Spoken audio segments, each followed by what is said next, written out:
বাইফুত পাপ্পা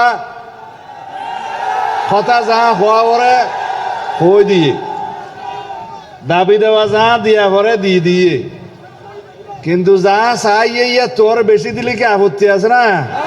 ঠিক আছে।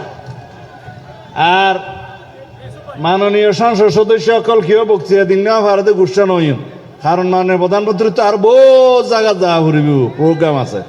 আইও কথা নহইতেও চাইলাম তে হদে তুমি সিডাঙ্গে মানুষ দুই নহইলে তুই তারা গুসু একতার লাই এডে পর্যটন স্পট খোয়াকা ভার পর্যটন স্পটও কি দেন না লবণের ন্যায্য মূল্য পাওয়া শুরু করছে ইনশাআল্লাহ। মাননীয় প্রধানমন্ত্রী অচিরেই ঘোষণা করিব ন্যূনতম দাম ৮০ হলো ৭০ পাইব আন্দাজ করি তেজ বাংলা। আচ্ছা, বাদ বাকি বেরিবাদর মন্ত্রী সহ বেগ কোনরে এটা বাঁশখালি আইয়ে পরিমাপ করি বললে ইঞ্জিনিয়ার আই বললে আর দিম আজিয়া মাপ করন সময় নাই। বাঁশখালীর উন্নয়ন যা যা করা পরে মাননীয় প্রধানমন্ত্রী করিব।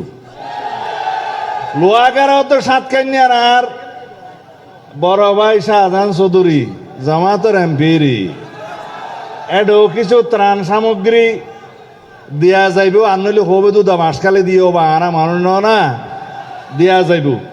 এটা বাঁশখালীর এমপি সাহেব আইসে এখন আরা কোনো ভেদাভেদ নগরী ওবা এটা জামাত এমপি বলে কি মানে প্রধানমন্ত্রী নয় না ত্রাণ সামগ্রী নদেন না। আর নেতা বাংলাদেশের মানবিক নেতা, গরিবের নেতা, এদেশের উন্নয়নের নেতা। ইনশাআল্লাহ কোনো বৈষম্য নহব। খোদা হাফেজ।